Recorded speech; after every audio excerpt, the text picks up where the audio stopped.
Hello everyone, welcome back to learnings by Floss. कैसे हैं आप सभी। और आज की इस प्यारे अमेजिंग से वीडियो लेक्चर में हम लोग मैटर इन अ सराउंडिंग पूरा कवर अप करने वाले हैं। वन शॉट होने वाला है जिसमें आपके सारे टर्म्स, सारी चीज़ें आपको क्लियर हो जाएंगी।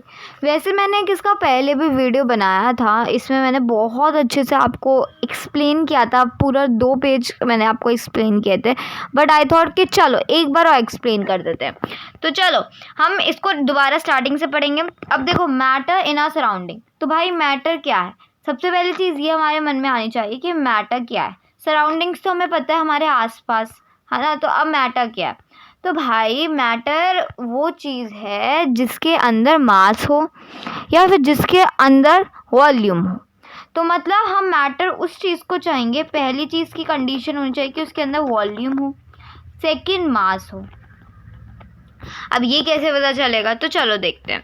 तो अब anything that has mass occupy space and can be felt by any of our sense of organs, that is matter. अब हम बहुत सारी चीज़ें देखते हैं यूनिवर्स में, उन सबको हम मैटर कह सकते हैं।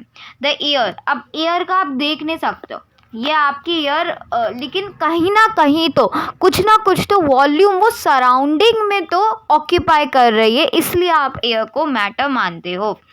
स्टोन्स वगैरह हो गए, ये सब हो गया। तो ये आप रीड कर सकते हैं एंड आप समझ सकते हैं, इजी है। चलो, since early human being have, अब क्या हो रहा है कि 2 तरीके से मैटर को क्लासिफाई कर दिया है। एक अर्लियर, अभी हमें मॉडर्न ही पढ़ना है तो मॉडर्न का ही देखेंगे। मॉडर्न, ठीक है। तो मॉडर्न में कैसे किया गया है? तो देखो, मॉडर्न में फिजिकल क्लासिफिकेशन किया है और एक किया है chemical classification.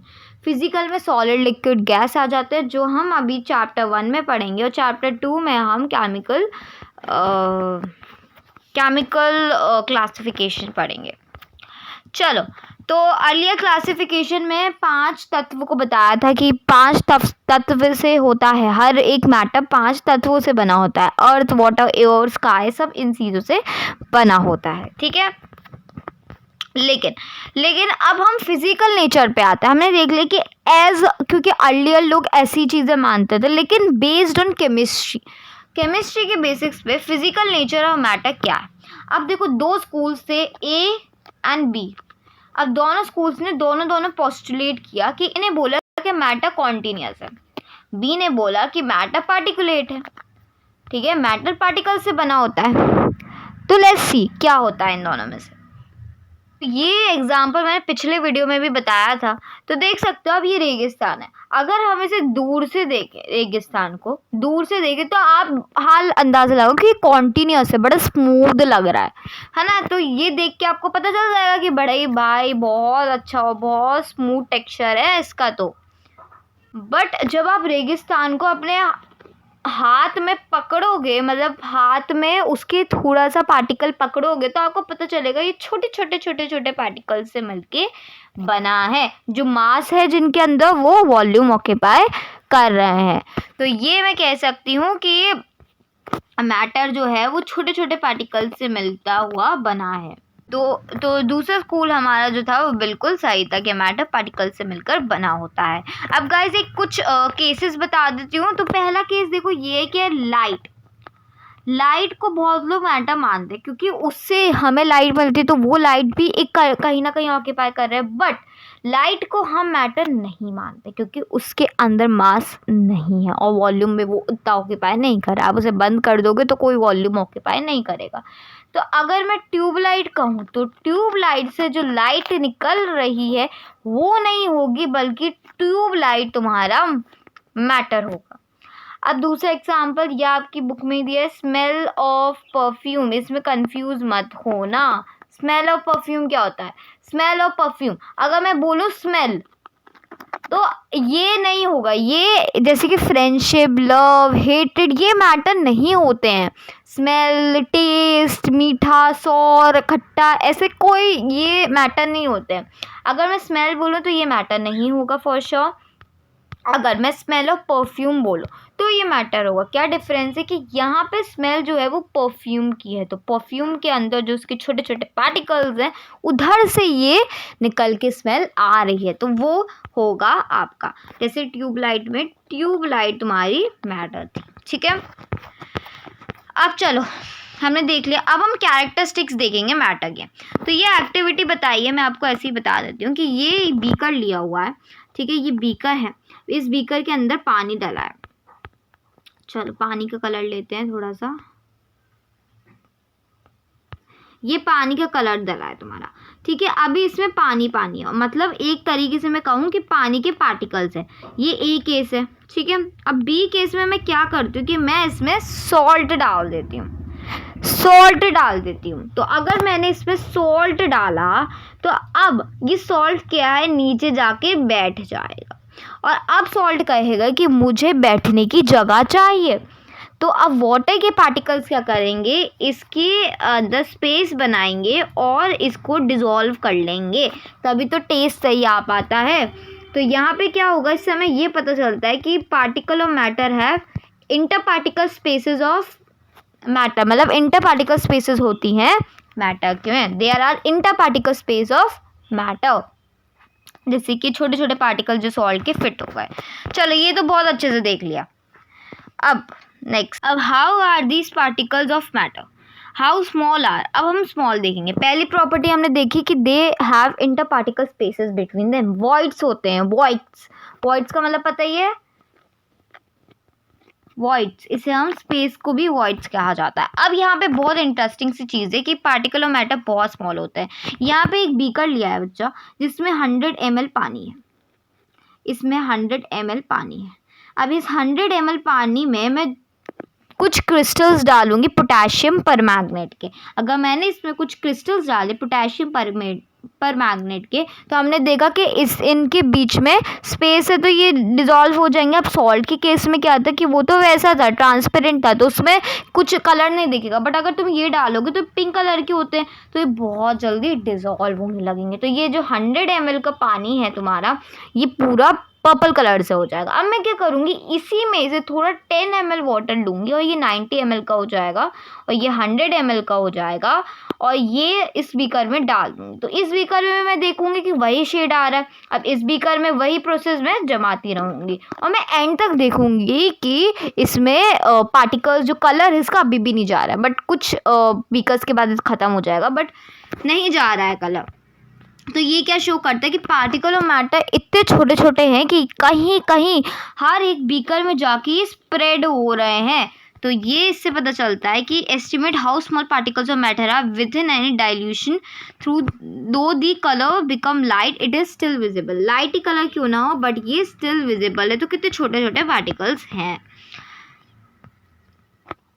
So we can conclude that million of tiny particle in just one crystal of potassium permanganate। तो एक पोटेशियम परमैंगनेट का हमने क्रिस्टल डाला, तो उसी में ही आप देख सकते हो उस पोटेशियम परमैंगनेट में कितने छोटे छोटे पार्टिकल्स हैं, ठीक है। अब आते हैं दूसरी कैरेक्टरिस्टिक। तो हमने देखा कि particles of matter are very tiny that we can't see them through our unnaked eyes, okay. अब सेकेंड हमने देखी थी कि they have inter particle spaces between them. अब हम थर्ड देखेंगे particle of matter have space between them. चलो ये तो देख लिया, ये स्पेस वाला देख लिया था। अब इसमें देखो क्या बताया, अब मैंने यही बताया ना कि शुगर हो गया और नींबू पानी हो गया, तुम उसमें डिज़ोल्व कर दो तो उसमें दिखता नहीं है ना, तो क्योंकि उनके बीच में स्पेस होती है। अब particles of matter are continuously moving. एक इंसेंस स्टिक्स लेना, धूपबत्ती लेना, टाइप धूपबत्ती कहते हैं, हाँ, तो ये है। तो इसमें से तुम्हारे जब लगाते हो तो कितनी अच्छी स्मेल आती है ना। अगर इसमें अगर ये मैटर ही ना हो तो इसी में स्मेल जाएगी, लेकिन जब तुम जलाते हो तो पूरे इधर फैल जाती है smell. This is how possible, this is because the particles of matter are continuously moving. Particles of matter are continuously moving, hence they possesses kinetic energy. वो क्या पोजेस करते, kinetic energy. Kinetic energy is the energy which is produced by the motion of the particles. तो वो होती है तुम्हारी kinetic energy. As तुम्हारा जैसे जैसे टेम्परेचर बढ़ता है ना बच्चा, वैसे वैसे तुम्हारी काइनेटिक एनर्जी बढ़ती है। तभी तो वो इंसेंस स्टिक से तुमने हाल जलाई और पूरे घर में फैल गई। तो ये है कि particle of matter are continuously moving, hence they possesses kinetic energy. जैसे जैसे टेम्परेचर बढ़ता है उतनी जल्दी तुम्हारी काइनेटिक एनर्जी बढ़ जाती है, उतनी जल्दी तुम्हारे पार्टिकल्स मूव करते हैं। अब एक यहाँ पे टर्म आपको देखने के लिए मिलेगा। अब क्या होता है कि अब मैं ऐसे तो नहीं कर रही हूँ कि वो उनको मैं कर रही हूँ या फिर उन पार्टिकल्स को मैं हटा रही हूँ, मैं तो देख भी नहीं सकती उन पार्टिकल्स को, कितने छोटे हैं वो, है ना। तो अब क्या करते हैं, पार्टिकल खुद से अपने आप मूव मतलब स्प्रेड होने लगता है। तो this intermixing of particle of two different type, दो तरीके के मैटर हैं, वो पार्टिकल अपने आप में ही मिक्स हो जाते हैं। जैसे कि जो इंसेंस स्टिक से जो सुंदर सी जो अलग, वो इंसेंस स्टिक अलग मैटर था और जो हमारी सराउंडिंग है उसमें तो अलग ही है ना, उधर तो ऑक्सीजन वगैरह है, तो उसमें जाके ऑक्सीजन और इंसेंस स्टिक की स्मेल में जाके वो लोग मिक्स होकर, तो उन दोनों की फ्रेगनेंस, जो इंसेंस स्टिक की फ्रेगनेंस थी और हमारे जो सराउंडिंग में एयर है एंड ऑल उसमें जाके मिक्स हो गए। तो इससे ये पता चलता है कि intermixing of the particles of two different types of matter on their own is called diffusion. ये टर्म इम्पॉर्टेंट है। चलो अब क्या होता है, लास्ट देखते हैं, particle of matter attract each other. अब यहाँ पे एक एक्टिविटी से मैं समझा देती हूँ, 3-4 एक्टिविटी दी हैं, पढ़ना तो आपको खुद समझ में आ जाएंगे। यहाँ मैंने एक चौक ली, ये तुम्हारी क्या एक्टिविटी दी है, एक आयरन, चलो एक आयरन ले लेते हैं,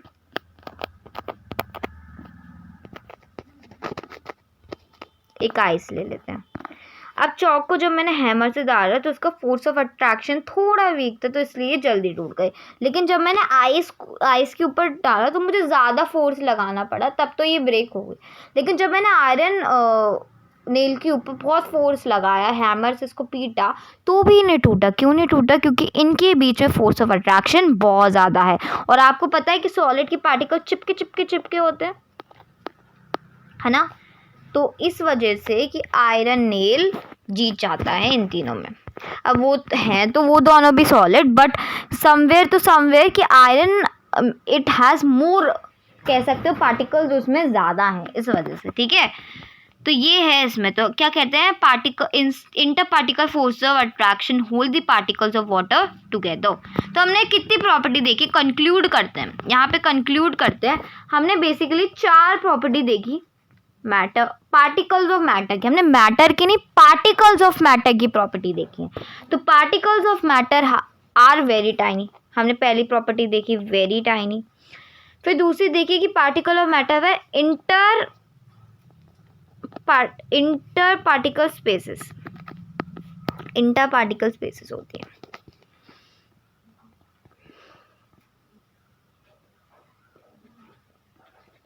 और थर्ड तुमने देखी कि particles of matter continuously move करते हैं और वो तुम्हारी काइनेटिक एनर्जी, मतलब जब तुम्हारा टेम्परेचर बढ़ता है तो उसी के साथ काइनेटिक एनर्जी भी बढ़ जाती है।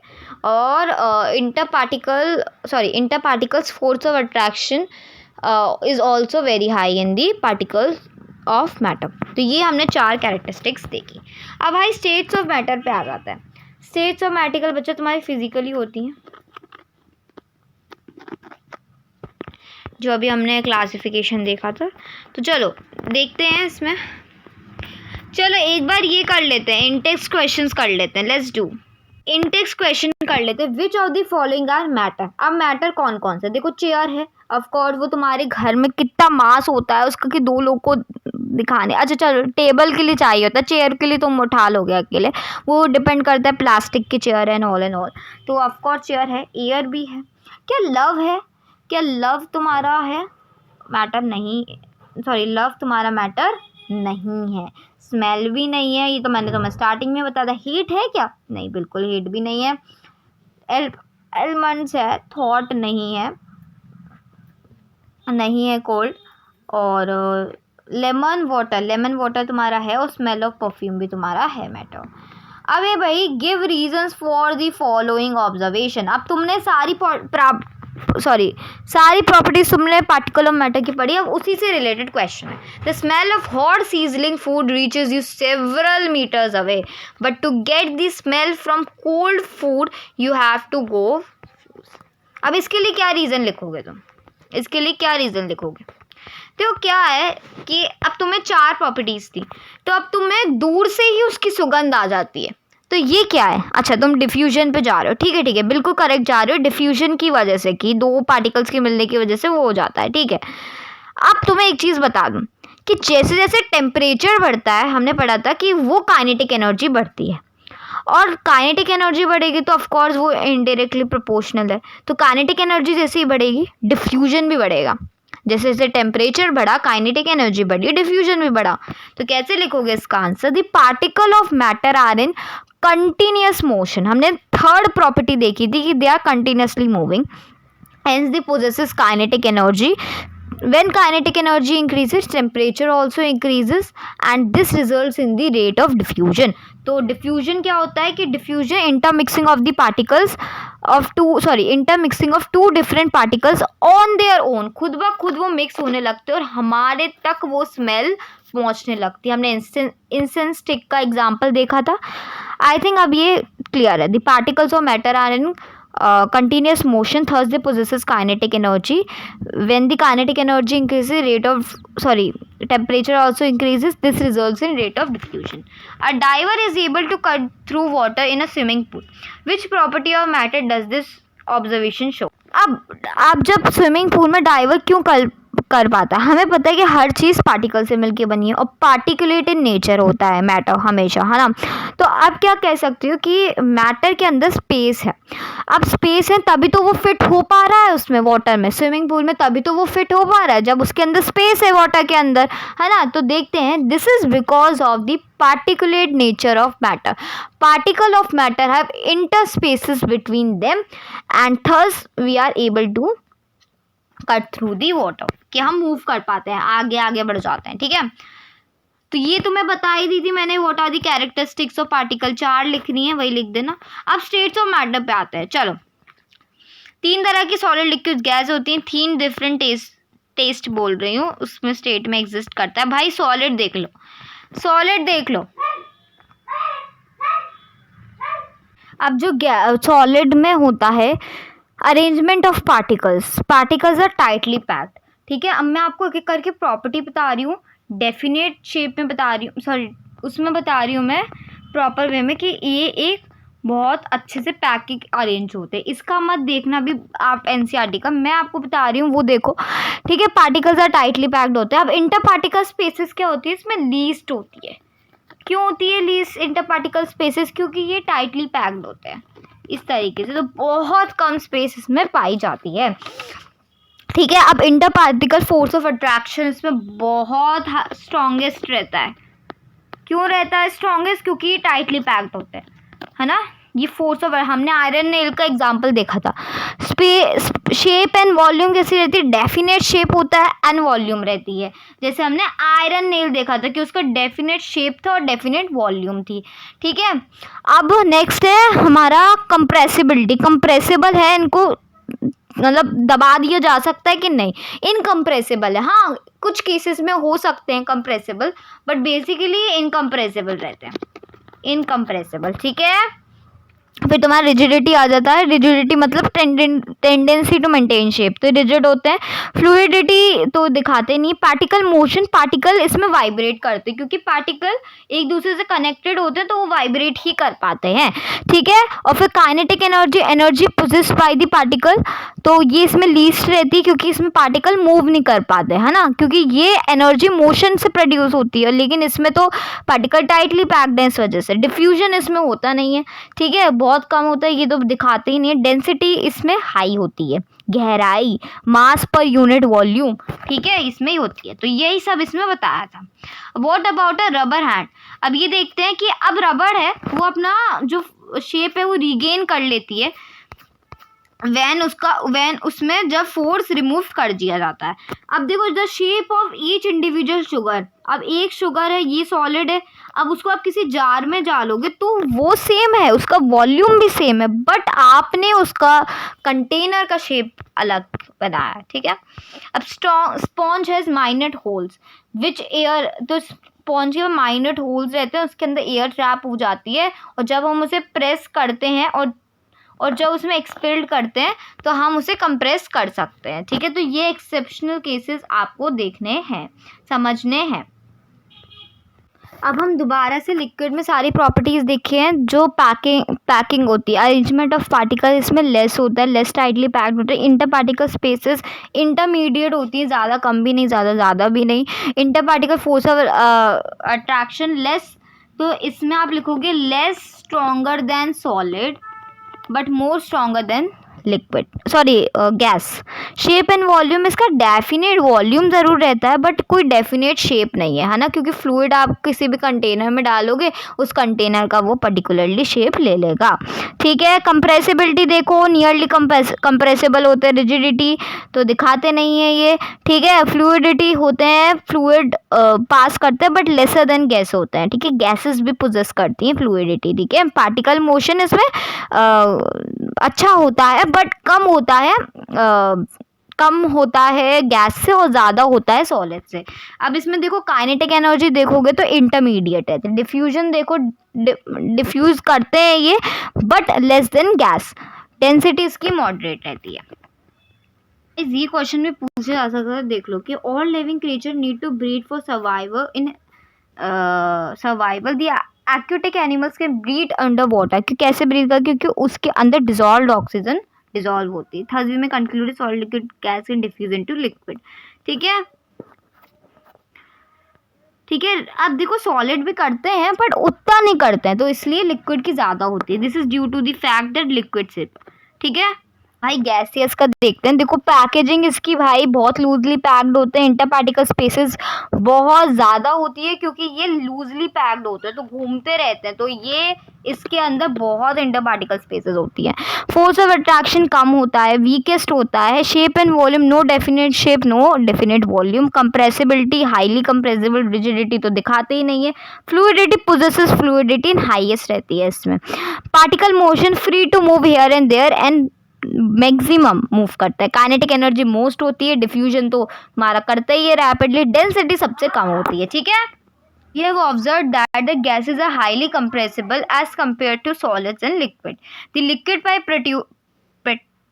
petroleum gas, cylinder that we get, तो अब देखो इसमें ना आपकी ना गैसेस को कंप्रेस्ड करके रखा जाता है, तभी आप वो कुक वगैरह फ्यूल वगैरह कर सकते हो। चलो अब यहाँ पे एक प्रॉपर्टी देख लेते हैं इसकी।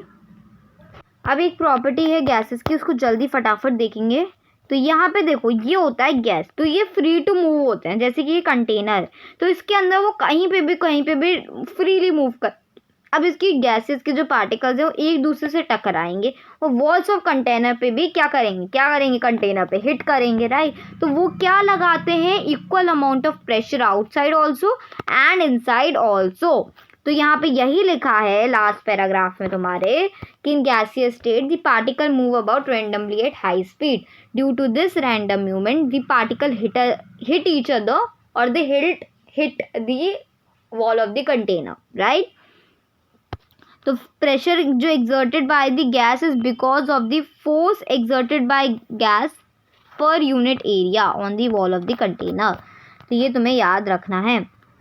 Can matter changes state? हाँ जी बिल्कुल कर सकता है, जैसे कि ये है, इधर मैटर अपनी स्टेट चेंज कर सकता है। ये इससे इसमें बदल सकता है, ये इससे इसमें ट्राइंगल बना देता है, और ये उल्टा ट्राइंगल भी बनाता है कभी कभार, क्योंकि यहाँ पे हम इसको दोबारा से रीचेंज भी कर सकते हैं उसको उसकी ओरिजिनल फॉर्म में।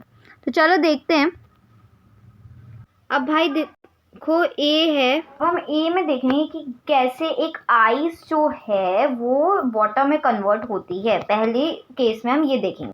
चलो अब हम ये इसमें देखेंगे कि आइस कैसे। तो ये एक केस में यही दिखाया कि आइस है और उसमें इतना ज़्यादा टेम्परेचर हमने हाई टेम्परेचर रखा है, तो हमें पता है कि काइनेटिक एनर्जी पार्टिकल्स की इंक्रीज़ होती है। तो इसमें भी क्या है, ये मूव कर रहे हैं इसके अंदर ही अंदर पार्टिकल्स। तो जैसे हम टेम्परेचर बढ़ाएंगे काइनेटिक एनर्जी ऑटोमेटिकली बढ़ जाएगी और पार्टिकल्स फोर्स ऑफ अट्रैक्शन जो होता है सॉलिड में वो ब्रेक करने लगेंगे, ठीक है।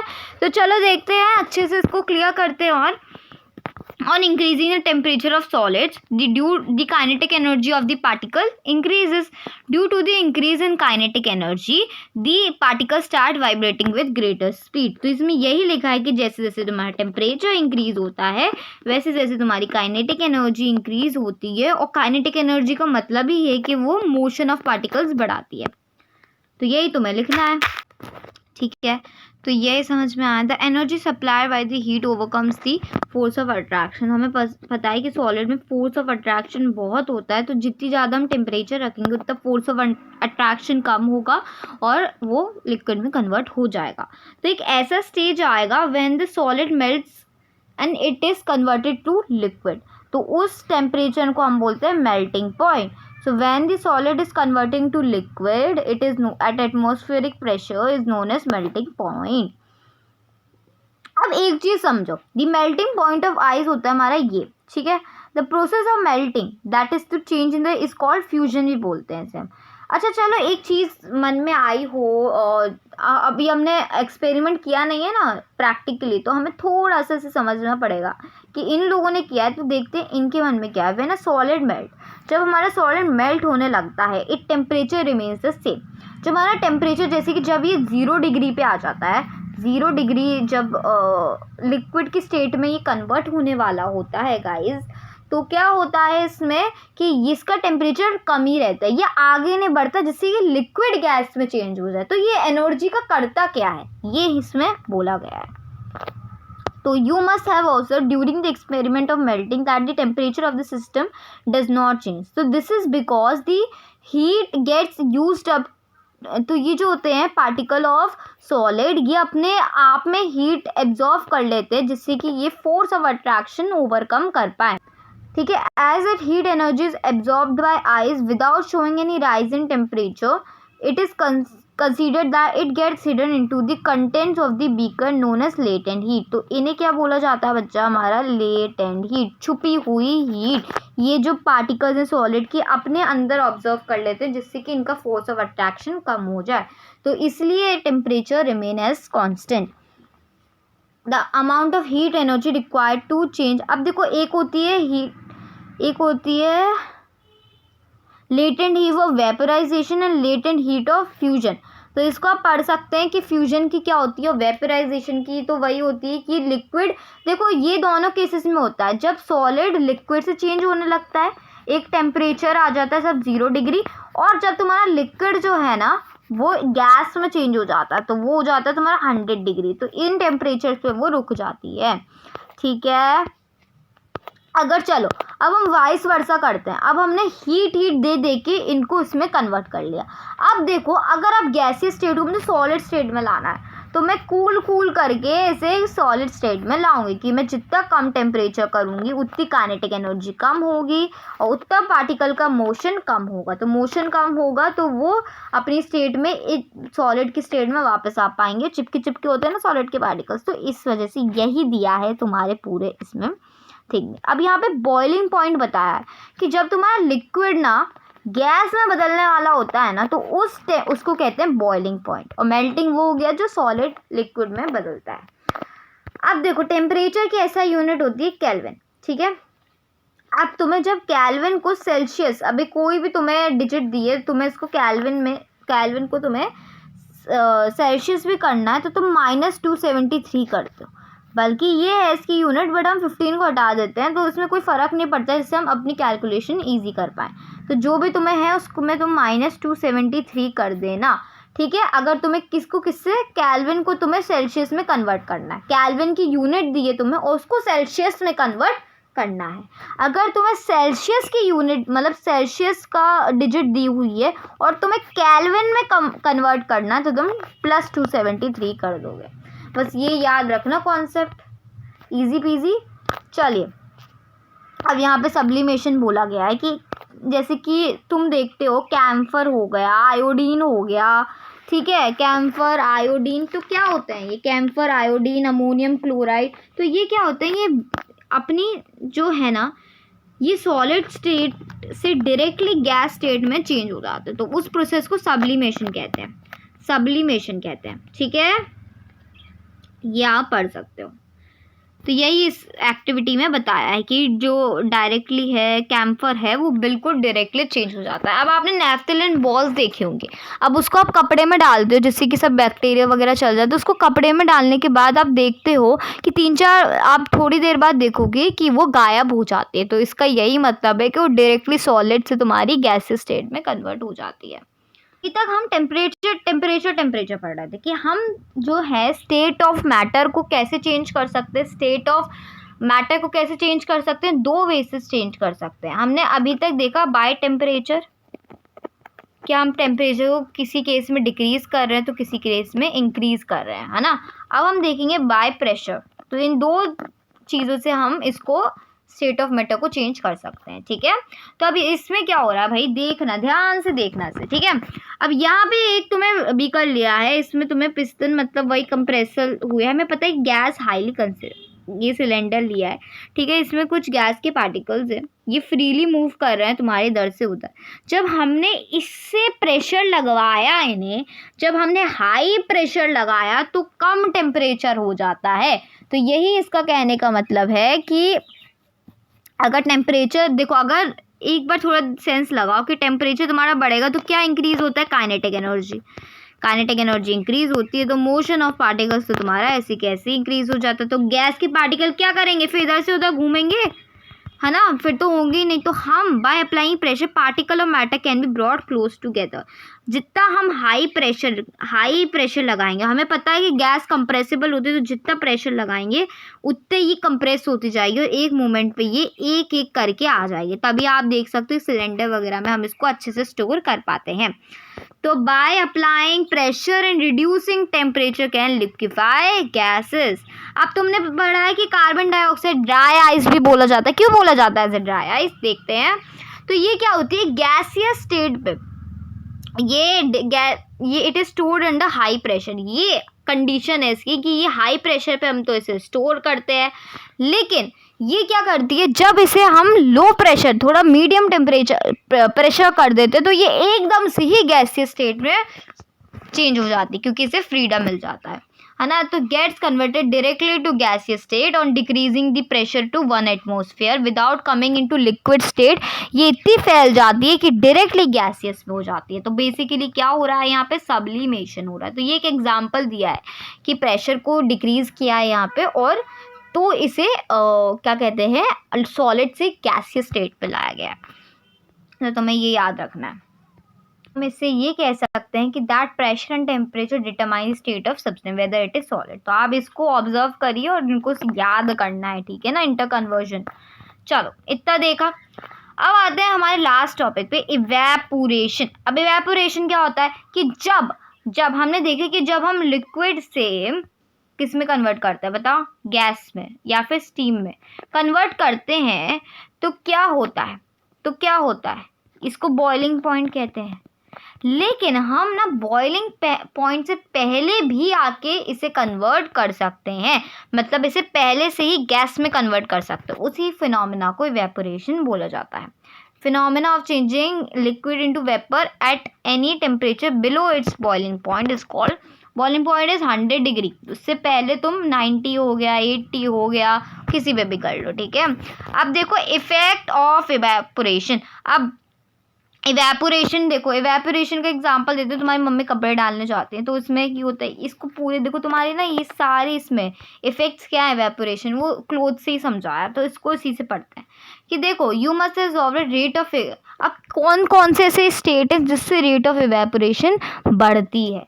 तो रेट ऑफ इवेपोरेशन बढ़ती है अगर तुम सरफेस एरिया कर दो। लेकिन जैसे कि आपने ना, तो आपकी मम्मी ने आपको कपड़ा दिया, तो कपड़े को आपको क्या करना है, कपड़े को आप क्या करोगे, श्रिंक करोगे, उसको ऐसे ऐसे करोगे। आपकी मम्मी बोलती है ऐसे ऐसे करो, ऐसे छपकाओ उसे, तो इसलिए और इसे फिर डालो। क्यों कहती हैं ऐसे, क्योंकि अगर हम छपका के डालेंगे और खुले करके डालेंगे, या ये देखो ये एक केस है, ये तुम्हारी मम्मी ने डाला, ये तुमने डाल दिया घिचा पिचर करके, तो इससे क्या होता है कि यहाँ के पार्टिकल्स को ना अच्छा सरफेस एरिया मिल जाता है, और जिससे कि इनको अच्छी सनलाइट भी मिलती है ना। तो जैसे टेम्परेचर बढ़ता है तो तुम्हारा लिक्विड जो स्टेट है वो गैसेस स्टेट में कन्वर्ट होने लगता है, वो वेपर की इसमें कन्वर्ट हो जाता है।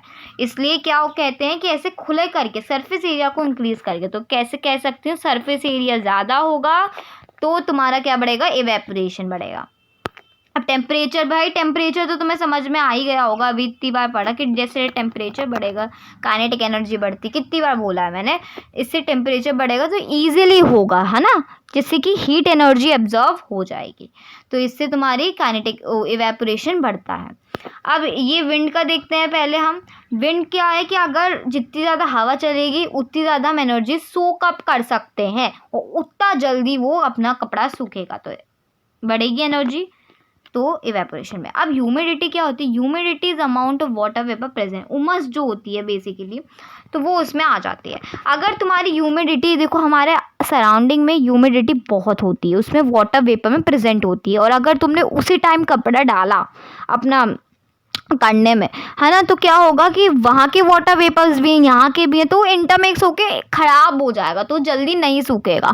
तो इसलिए कहते हैं कि कम उमस होगी ना तो अच्छे से तुम्हारे कपड़े सूखेंगे, ठीक है। तो यही बोला गया है कि अगर तुम्हारी ज़्यादा ह्यूमिडिटी हुई तो कम इवेपोरेशन होगी, इन्वर्सली प्रोपोर्शनल है ये, क्लियर। अब how does evaporation causes cooling, तो अब कूलिंग कैसे कॉज करता है ये कि भाई क्या होता है कि तुमने लेटेंट हीट पढ़ा होगा, हिडन एनर्जी हमने पढ़ा था, तो लेटेंट हीट ऑफ वेपोराइजेशन यही है। वेपोराइजेशन क्या होता है कि जब हम तुम लिक्विड से उसको बढ़ाते हो, स्टीम में कन्वर्ट करते हो, तो वो वेपोराइजेशन है।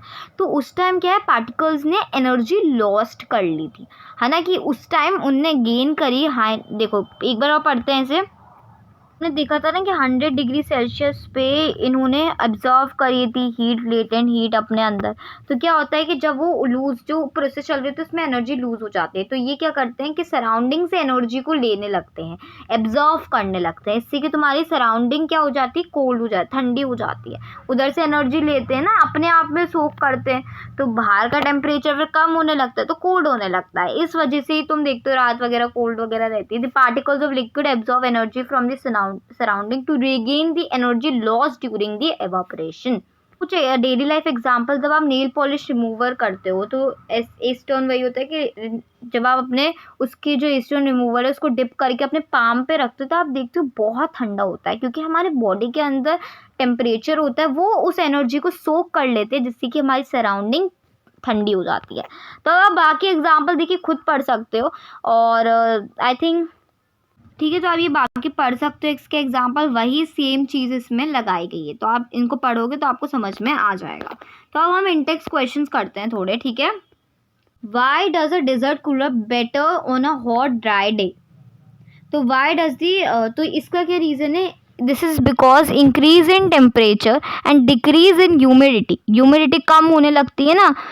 Why does a desert cooler better on a hot dry day, है ना, तो तब क्या होना था, उमस कम होने लगती है, तो ये तुम्हारी रेट ऑफ एवापोरेशन इंक्रीज करता है। हमें पता है कि ह्यूमिडिटी जब कम होती है तो रेट ऑफ एवापोरेशन इंक्रीज होती है, मतलब टेम्परेचर ज़्यादा है ना बाहर का, इस वजह से। तो हमें पता है टेम्परेचर जब ज़्यादा होगा तो ये भी बढ़ेगी एवेपोरेशन, और ह्यूमिडिटी कम होगी तो तुम्हारी एवेपोरेशन बढ़ेगी।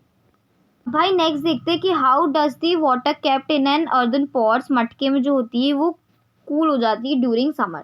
तो ये क्या है कि अर्दन पॉट के अंदर छोटे छोटे माइनट पोल्स रहते हैं जिसके अंदर वाटर बाहर चली जाती है, तो इस वजह से सरफेस ऑफ द पॉट, जो सरफेस होती है पॉट की, वो प्रोसेस ऑफ एवेपोरेशन तब लेती है क्योंकि हमारी वाटर बाहर चली गई, हीट एनर्जी उसमें सराउंडिंग से एब्जॉर्व कर ली from the water inside the pot, the pot is absorbed and the water becomes cool. Why does, ये मैंने बता ही दिया था आपको। फोर्थ वाला देखते हैं कि an increase in surface area, जब जब सरफेस एरिया उसका इंक्रीज होता है ना, बड़ी सॉस प्लेट होती है, तो in case of saucer increases the rate of evaporation, तो उतनी ही जल्दी तुम्हारी एवेपोरेशन रिजल्ट करती है। तो इंक्रीज एरिया, सरफेस एरिया, तो तुम्हारी rate of evaporation increase. Cotton cloth क्यों पहनने चाहिए समर में, कि कॉटन क्लोथ हमें इसलिए पहनने चाहिए समर में जिससे कि गुड एब्जॉर्वर ऑफ वाटर होते हैं, तो जब इतनी अच्छे से वाटर एब्जॉर्व करेंगे तो हमारे एवेपोरेशन में इजी होगा। तो the heat energy is equal to the latent heat of heat energy is equal to the latent heat of vaporization is absorb from the body leaving the body cool. तो वो absorb कर लेती है हमारी heat, जो अंदर की body के अंदर की हीट होती है वो एब्जॉर्व कर लेती है सराउंडिंग से और इसे ठंडा बना देती है। ठीक है, को इंटेक्स क्वेश्चन हम सारे लगा रहे हैं, तो प्लीज़ इस वीडियो को लाइक सब्सक्राइब शेयर कर देना। ठीक है, इसको हमने सिर्फ 40 या तो 45 मिनट्स में हमने पूरा चैप्टर कवर कर लिया है with intext question plus NCERT reading. Okay, तो चलो अब ये करो, convert the temperature to Celsius state, मतलब हमें केल्विन से सेल्सियस में बदलना है तो -273 करना होगा। तो आप इसको कर सकते हैं। What is the physical state of water, water की फिजिकल स्टेट क्या होगी? 100 तो हमारा लिक्विड से बॉयल होता है, तो 100 के आगे जाएगा तो ऑफकोर्स स्टीम या गैस ही होगा, तो गैस होगी इसकी स्टेट। ठीक है, और इसकी होगी 100 पे तो लिक्विड भी होती है और गैस भी होगी, है ना, दोनों ही चीज़ें टेक प्लेस करती है, क्योंकि आपको पता है लेटेंट हीट लेती है एनर्जी। चलो, for any substance why does the temperature remain constant during the state of, तो during the state the heat energy is absorbed by the particle for overcoming the force of attraction between them, चाहे वो liquid के हों चाहे वो उसके हों solid के। अब हमारे पीछे भी रह गए थे थोड़े, है ना, पीछे भी रह गए थोड़े। चलो ये करो, ये करना है अपन को, बहुत इजी क्वेश्चन है कि तुम्हें इसको मास पर यूनिट वॉल्यूम मतलब डेंसिटी के द्वारा, गहराई के द्वारा लगाना है। ठीक है, तो मास पर arrange in the increase density, तो हमें छोटा कम डेंसिटी से मतलब ज़्यादा इंक्रीज डेंसिटी में लगानी है। तो पहले तो एयर हो गई, एयर एग्जॉस्ट फ्रॉम चिमनी हो गई, ये वाली चिमनी वाली। ठीक है, एयर, फिर पहले पे ये आ गई तुम्हारी। ठीक है, फिर हो गया कॉटन तुम्हारा, तीसरा वाटर हो गया, तीसरा वाटर, फिर चौथा तुम्हारा चौक हो गया, फिर पांचवा आयरन, क्योंकि आयरन के अंदर ज़्यादा होती है। ठीक है, समझ में आया तुम्हें कैसे करना है इसे, क्योंकि आयरन में ज़्यादा डेंसिटी होती है, तो इंक्रीजिंग में लगाया हमने। ठीक है, तो टैबलेटी डिफरेंस कैरेक्टरिस्टिक्स ऑफ स्टेटस तुम्हें करनी है। ठीक है, तो ये मैंने बता दी थी। अब ये सारे क्वेश्चंस तुम लोग करोगे, होमवर्क में दिए हैं ये जो हमने पिछला समझा है कि ये किस लिए क्यों। ठीक है, तो ये कर सकते हो।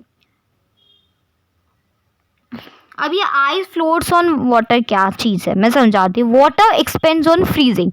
ठीक है, for the same mass of water volume of ice increase है, जैसे जैसे फ्रीजिंग के लिए वाटर स्प्रेड होती है उसके तुम्हारा मास इंक्रीज होता है, वॉल्यूम इंक्रीज होती है। This in turn decreases the density of ice, come density होने लगती है और ये फ्लोट होने लगती है। तो D इज इक्वल्स टू, तुम साइड में लिख सकते हो, D is equals to mass upon volume. तो इतना हमने समझा हो, इतना चैप्टर क्लियर हो गया होगा। इंटेक्स क्वेश्चन लगाए, बाकी 1 2 3 4 गिव रीजंस तुम करना, बाकी सारे हमने कवर अप कर लिया है। आई थिंक ये वीडियो अच्छा लगा होगा, 1 शॉर्ट लेक्चर। तो वोट फॉर मोर लेक्चर अगर चाहिए, अगर कोई डाउट आता है तो कमेंट करना, सेक्शन खुला हुआ है। तो I hope you like this video, bye and like subscribe and share.